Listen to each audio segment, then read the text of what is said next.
Hey everyone, and welcome back to the channel. Today, we're diving deep into a topic that affects so many of us, the promise of zero-calorie foods and drinks. We see it on sodas, snacks, and sweeteners, and it sounds like the perfect solution, right? All the taste, none of the guilt. It feels like a free pass to enjoy something sweet without any consequences. But what if I told you that 0 calories is one of the most misleading phrases in the food industry? The story is far more complex than the label suggests.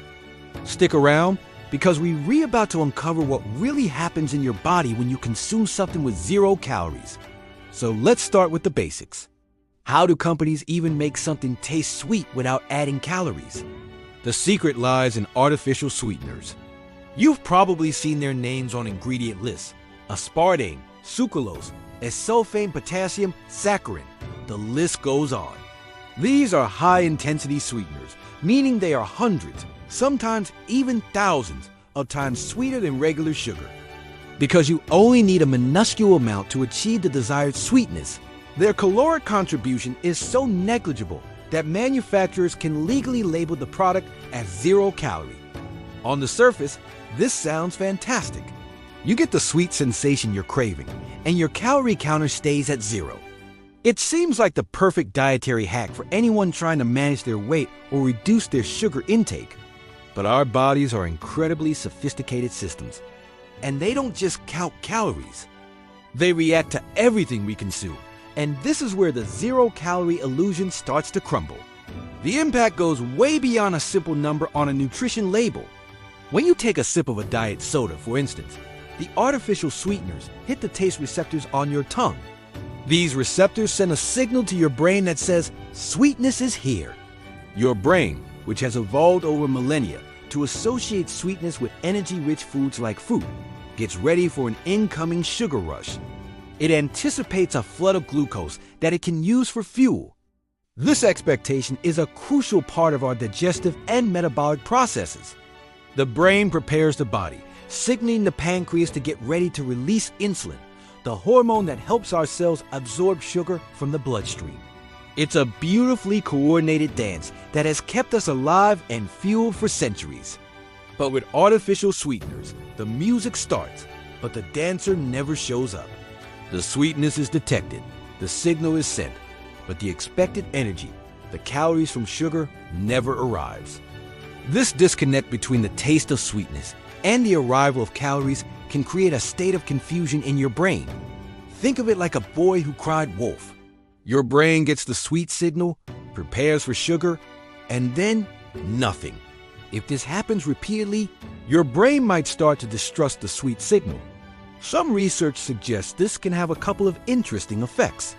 First, it might dull your response to actual sugar over time. When you do eat something with real sugar, your body's reaction might not be as efficient. Second, and perhaps more importantly for many people, it can mess with your cravings. Because your brain's expectation for energy wasn't met, it might send out even stronger signals to seek out sweet, high-calorie foods. You drink a diet soda to avoid calories, but an hour later, you find yourself craving a donut or a candy bar more intensely than before. It is a feedback loop where your attempt to be good might inadvertently set you up to crave things you're trying to avoid. Your body is essentially trying to compensate for the sweet taste that didn't deliver the expected energy payload. Now, let's talk about insulin. This is where the science gets really fascinating and a bit controversial. For a long time, the common belief was that since artificial sweeteners don't contain sugar, they don't affect blood sugar or insulin levels. And for some people, that might be true. However, a growing body of research is challenging this idea. Some studies have shown that certain artificial sweeteners can, in fact, trigger an insulin response in some individuals, even without the presence of glucose. This is known as the cephalic phase insulin response.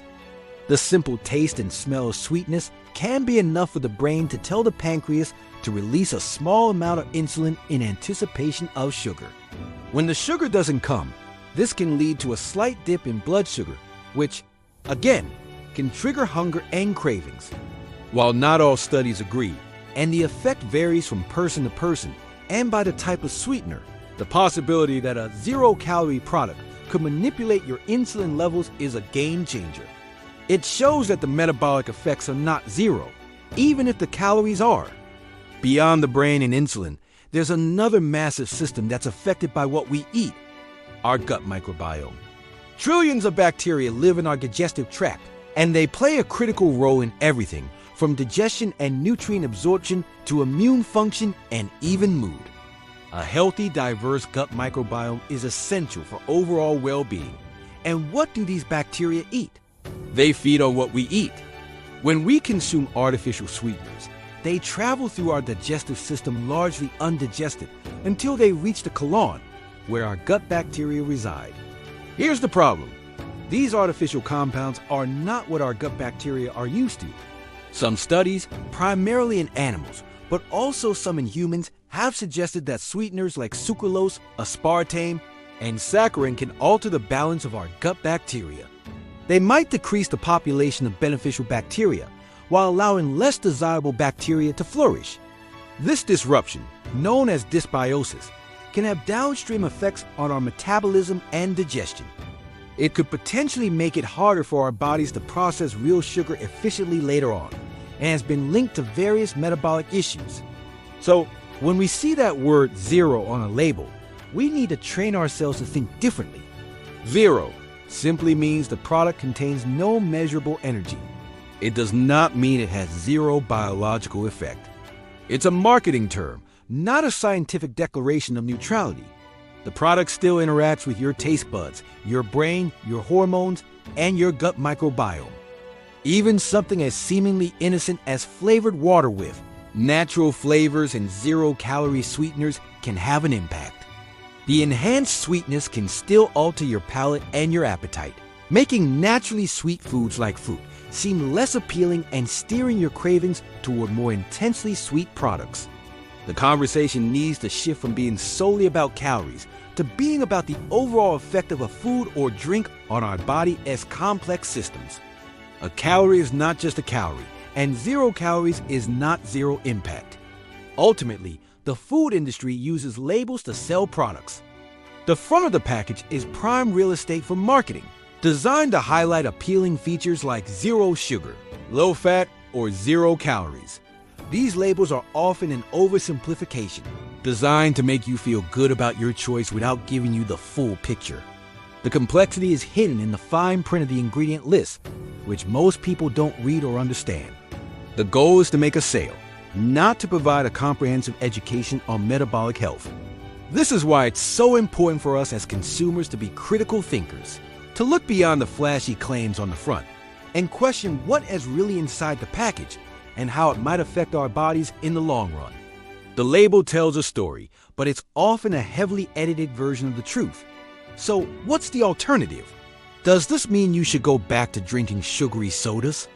Absolutely not. The evidence against excessive sugar consumption is overwhelming. But perhaps the solution isn't to replace sugar with a chemical substitute, but to gradually reduce our reliance on intense sweetness altogether.